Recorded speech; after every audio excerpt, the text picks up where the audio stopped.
Di Uber, 100 trip pertama kamu akan dapat $500 tambahan.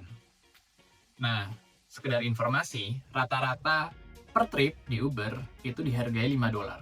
Jadi, bisa lebih tinggi ketika jarak tempuhnya semakin tinggi, atau bisa lebih rendah ketika kamu dapat tripnya itu menambahkan trip kamu di awal. Jadi misal, kamu dapat trip 1, terus kemudian sebelum kamu menyelesaikan trip kamu dapat lagi. Nah, itu biasanya penambahan ordernya itu tidak lebih dari $5 biasanya. Maka dari itu, rata-ratanya di $5. Nah, dengan 100 trip dapat $500, jadi seakan-akan kamu double income kamu gitu. Dengan adanya bonus itu, ya udah, strategi saya simple. Gimana caranya saya bisa menyelesaikan quest itu, bonus itu, secepat mungkin. Nah, jadi saya ambil semua order. Saya masih belum tahu dan bagian mana yang paling rame, mana-mana yang sepi, jam apa yang oke, jam apa yang sepi. Jadi dimanapun dia, saya dapatnya kemana, itu saya ambil. Dan satu hal lagi, yang tidak banyak semua orang tahu, sepeda yang saya dapatkan, yang saya sewa dari Zumo, itu adalah Zumo versi lama. Jadi, sepeda saya itu mengharuskan saya untuk mengayuh, baru dia bisa berjalan. Permasalahan yang kedua, kapasitas baterainya lemah, rendah. Sehingga apa? Sehingga dengan daya yang lebih tinggi, maka dia akan menghabiskan baterai yang lebih cepat. Hal ini membuat saya untuk bisa narik lebih lama harus menggunakan daya yang lebih rendah, sehingga kayuhannya perlu lebih berat. Jadi posisinya, saya ngayuh seperti sepeda biasa dengan beban yang lebih berat, itu berjam-jam, dan itu bukan cuma capek. Sometimes kaki saya, itu paha saya terutama itu sakit banget. Dan beberapa kali sampai saya harus beristirahat. Oke, besoknya sepertinya nggak perlu narik dulu karena kaki saya sakit. Nah, ini setelah 1 bulan saya merefleksikan apa yang saya temui gitu ya. Walaupun di awal-awal ketika saya ngejar 100 orderan itu, 100 order pertama saya, itu saya nggak ada istirahatnya sama sekali. Jadi fokusnya adalah untuk mengejar bonus pertama saya. Dan mindsetnya sangat transaksional. Ya wis, aku diminta untuk mengantarkan barangnya, aku ambil barangnya, aku kirimkan, aku sampaikan ke pengendaranya, ke customernya, terus selesai, that's it, done. Yang penting cepat, yang penting saya bisa menyelesaikan 100 trip pertama saya bisa dapat banyak order, dan nggak mikir soal keselamatan, nggak mikir soal recovery, nggak mikir lagi soal apakah makanan yang saya sampaikan ini kemudian rusak atau enggak. Itu adalah mindset pertama saya yang saya dapatkan. Dengan mindset seperti itu, ditambah pertama-pertama yang saya ambil itu di suburb, di daerah Brunswick. Jadi, sebagai gambaran, orang-orang biasanya berkegiatan berpusat di city. City itu Melbourne City. Di sekitar Melbourne ada satelit-satelit kota-kota kecil, suburb-suburb. Itu biasanya orang-orang tinggal di situ. Nah, di daerah-daerah suburb ini biasanya tidak terlalu ramai transportasinya, lalu lintasnya. Sehingga apa? Sehingga saya biasanya mengayuh sangat kencang di situ. Karena hambatan untuk bisa hati untuk ngerem, untuk lebih pelan, itu tidak ada. Lampu merahnya lebih sedikit. Sampai pada satu titik di mana saya mulai mengambil ke arah city. Karena saya melihat, sepertinya secara statistik di city itu lebih banyak orderannya. Dengan mindset yang sama, yang penting cepat, dengan pengalaman saya di suburb, yang saya bisa gas kemana aja, saya nggak tahu lalu lintas di situ seperti apa, dan peraturan yang berlaku di situ seperti apa. Akhirnya, saya belajar dengan learning by doing. Oh, ternyata ketika belok, itu saya nggak bisa langsung. Karena di Australia, lampu merah itu biasanya dia akan hijau ketika lawannya itu hijau. Jadi, ketika hijau, kendaraannya akan berjalan seperti ini. Nah, sehingga ketika dia belok, maka harus akan bergantian, akan nungguin apakah yang di bagian sini ada yang jalan atau enggak. Ketika sudah nggak ada yang jalan atau udah mulai sepi, baru dia bisa belok. Ketika di suburb, saya langsung belok, dan itu aman-aman aja. Nah, ketika di city, yang mana lalu lintasnya lebih ramai, itu jadi permasalahan. Jadi di awal-awal saya beberapa kali hampir ketabrak karena itu. Nah, turns out ketika di city amannya, dan pun tidak di city aja tapi di suburb juga amannya, ketika kamu mau belok, sepeda itu harus menyisir dulu ke sini, baru kemudian menunggu yang bagian yang arah mau ke sana hijau, baru dia akan hook turn. Namanya hook turn ya. Jadi ke sudut dulu, baru kemudian dia mengambil tikungan. Sampai di titik dimana saya mengalami kecelakaan pertama saya di city. Jadi secara tiba-tiba ada orang yang membuka pintu tapi tidak melihat belakang. Nah, saya menabrak pintu itu dengan kecepatan full sekitar 30 km per jam dan saya jatuh, makanannya rusak. Untungnya nggak ada mobil di belakang saya. Kalau ada, saya nggak tahu gimana ceritanya. Yang kedua, yang kemudian saya alami juga adalah ketika hujan. Jadi ada kecenderungan perilaku orang-orang di Melbourne itu ketika hujan, tentunya dia akan lebih malas untuk keluar. Bahkan ketika jaraknya lebih dekat ke toko yang ingin dia beli. Hal ini membuat tingkat order ketika hujan itu lebih tinggi.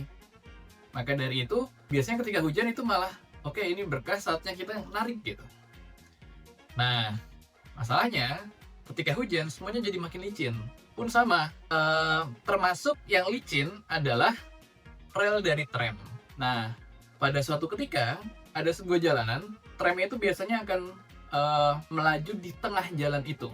Jadi relnya itu ada di tengah jalan, baru kemudian mobil, baru kemudian trotoar.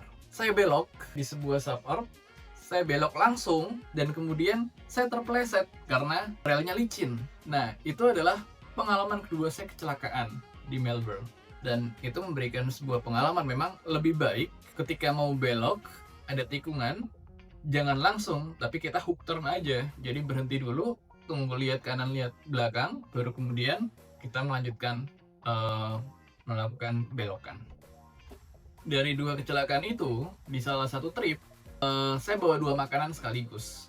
Nah, ketika saya kecelakaan, makanannya rusak. Alhasil, tidak bisa diterima oleh si user. Nah, untungnya memang Uber itu dia bisa melakukan refund. Jadi saya tidak perlu untuk mengembalikan dananya. Uber yang kemudian mengganti ketika ada makanan yang rusak atau hilang dalam beberapa case. Nah, cuman hal itu yang kemudian menyebabkan ada pelanggan yang kemudian memberikan rating buruk kepada saya karena makanannya tidak sampai atau rusak. Ada satu yang kemudian tetap dia terima, tapi dia melihat makanannya rusak, maka dari itu dia memberikan rating buruk kepada saya. Konsekuensinya adalah rating saya turun. Tadi soal kecelakaan. Nah, berikutnya, seperti yang pernah saya sampaikan sebelumnya, Australia somehow itu dia ketika malam benar-benar gelap. Berbeda dengan orang-orang di Indonesia atau kepercayaan dari keluarga saya, ketika malam nyalakan lampu di depan sehingga orang-orang tahu kalau kamu sedang ada di rumah. Ini biasanya berfungsi agar satu, ketika ada orang yang mau bertamu, dia tahu kita lagi ada di rumah. Yang kedua, itu untuk menakuti maling agar dia tahu bahwa ada orang lagi di rumah. Lampu dinyalakan. Nah, di Australia berbeda.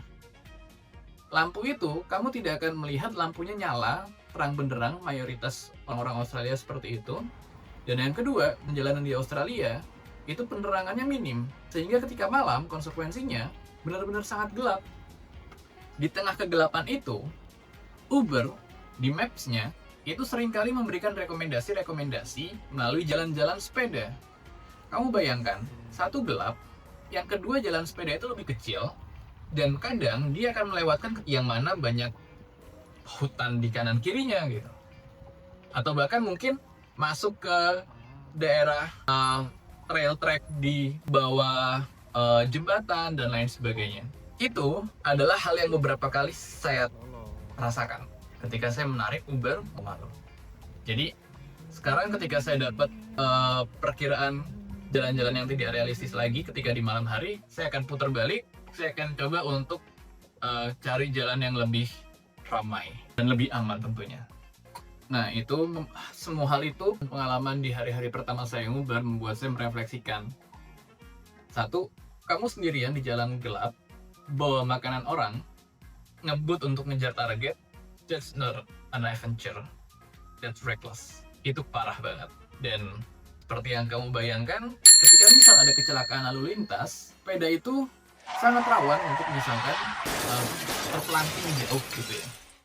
Jadi dibandingkan mobil atau motor, sepeda jauh lebih rawan lagi. Apalagi sepeda listrik, di mana kecepatannya dia lebih tinggi, tapi dengan beban massanya yang lebih rendah gitu ya. Jadi tentunya lebih sangat mudah untuk bisa terpelanting jauh dibandingkan ketika kita naik motor yang lebih berat secara massa. Dan selain itu semua, badan saya mulai protes. Kayuhan berat setiap hari, berjam-jam, cuaca dingin. Kaki saya sangat sering untuk dapat nyeri gitu ya, kalau misalkan lagi jalan-jalan normal gitu. Itu adalah hal yang kemudian saya alami selama saya nguber. Beberapa kali selama 1 bulan ke belakang, saya mengambil break di pertengahan minggu untuk recovery. Daripada saya cedera atau ada kerusakan otot lainnya yang membutuhkan recovery lebih panjang, lebih baik saya recovery di tengah-tengah minggu. Dan sampai di titik dimana istri saya sampaikan, udah ganti sepeda aja, yang kamu nggak perlu untuk mengayuh, baterainya lebih kuat. Tapi saya pikir, satu, harganya lebih mahal, dan yang kedua, saya masih merasa setidak-tidaknya itu adalah kapabilitas yang perlu untuk saya dapatkan. Selain kapabilitas untuk bisa mengerti jalanan di Australia seperti apa, tren orang-orang Australia sukanya makan seperti apa, paling tidak saya harus punya peningkatan kapabilitas. Dalam hal ini adalah peningkatan kapabilitas fisik saya, yaitu kaki saya gitu ya, otot di kaki. Wow. Nah, pengalaman saya ketika ngelakuin hal-hal secara reckless di awal-awal itu juga pernah beberapa kali, lumayan sering, saya dimarahi oleh orang-orang, disumpah serapahi. Ketika gelap malah pernah ada orang-orang, entah imigran dari Rusia atau mana, dia mensumpah serapahi saya secara kencang gitu ya. Aku gak ngerti dia ngomong apa, tapi feelingku adalah dia sangat marah. Karena di awal-awal saya mencoba untuk membiarkan ada satu jalanan, bundaran, saya mencoba untuk membiarkan dia untuk lewat terlebih dahulu, tapi dia nggak lewat. Akhirnya saya narik, saya gas, tapi ternyata dia berniat untuk narik, untuk ngegas. Cuman karena memang mobilnya butuh waktu, saya tidak sabar, akhirnya dia merem mendadak di situ. Itu salah satu case-nya. Pernah juga beberapa kali agak meleng sehingga orang teriakin saya. Saya merasa kadang karena ngebut juga. Bisa jadi, kemudian saya mulai mikir, mungkin semua ini kecelakaan, kesialan, cedera, or whatever, itu ada hubungannya. So, aku coba untuk ngelakuin beberapa evaluasi dan apa yang bisa kita improve dari sini. Saya coba balik lagi, kumpulin lagi apa yang saya dapatkan, rating turun, makanan rusak, customer complain, kaki yang jarem, kecelakaan, dan lain sebagainya. Saya coba evaluasi dan kemudian merubah perspektif dan pendekatan saya soal Uber ini. Pertama, di jalan saya harus lebih hati-hati. Keselamatan yang utama. Kalau ada orang mau duluan, silahkan. Ikuti rambu-rambu sesuai dengan yang seharusnya. Jangan sampai karena mendahulukan kecepatan, dikejar-kejar oleh target, kemudian kita menggunakan hak-hak orang lain gitu ya. Masuk ke trotoar, berjalan duluan sebelum waktunya, dan at some point itu yang saya rasakan, jangan kesialan-kesialan yang saya lakukan itu karena disumpah serapain orang-orang itu yang merasa dirinya terzolimi. Yang kedua, strategi delivery berubah. Dari yang sebelumnya cuma transaksional, ambil, kirim, done, sekarang kita coba pendekatan yang lebih personal. Update ke customer, kalau misalkan ternyata orderan belum siap, ternyata orderannya kosong, masih di jalan, stuck macet, apapun itu, update ke dia kondisinya seperti apa, terus berharap dia punya hari yang lebih baik, enjoy the food, dan semua hal yang bisa kita berikan untuk dia. Itu yang coba untuk saya lakukan saat ini. Nah, yang ketiga, ini yang menurutku paling game changer sih. Saya mencoba untuk menseriusi membeli suplemen-suplemen yang dibutuhkan untuk recovery otot secara maksimal. Jadi, saya coba untuk beli whey protein. Nah, ini kebetulan istri saya bisa dapat celah sehingga saya bisa saving in total $70 satu whey protein ini. Terus saya beli kreatin juga khusus, dan beli suplemen vitamin untuk bisa mendukung recovery otot. Jadi saya coba untuk invest lebih banyak di suplemen selain mencoba lebih terukur dalam penggunaan sepeda dan waktunya, dan itu proven banget untuk bisa mempercepat pemulihan saya dan mengurangi fatigue saya di otot-otot yang biasa saya gunakan. Dan satu hal yang saya sadari, it's real bahwa seiring seringnya saya bersepeda, jarang ototnya dirusak, recovery, pada akhirnya otot saya menjadi lebih kuat gitu ya. Dalam beberapa case, saya pernah berjalan-jalan di coastal walk atau trekking ringan, saya merasakan itu jadi lebih mudah. Nah, sekarang saya juga atur jadwal agar gimana caranya saya masukin hari-hari istirahat, terutama di hari-hari yang saya ketahui bahwa secara order dia lebih sepi. Jadi ini merupakan adjusting strategi yang saya lakukan untuk mengefisiensikan tadi Uber saya, delivery saya.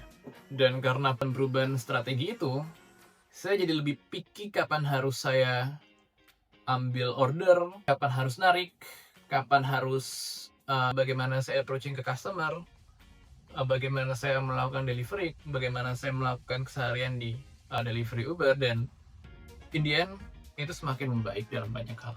Rating saya naik lagi, nggak ada makanan yang rusak, kaki makin kuat. Sekarang yang dulunya nyeri sekarang lebih biasa aja. Customer juga mulai sering untuk kasih tips karena komunikasinya bagus, lebih enjoy, ngasih thank you whatever. Itu yang kemudian saya rasakan setelah melakukan perubahan-perubahan strategi dalam delivery ini. Satu hal yang kemudian saya dapatkan, satu insight penting di sini adalah, satu, by nature ini sangat berbeda dengan pekerjaan yang pernah saya lakukan sebelumnya. Ada skill dan kapabilitas khusus yang benar-benar perlu untuk dijaga.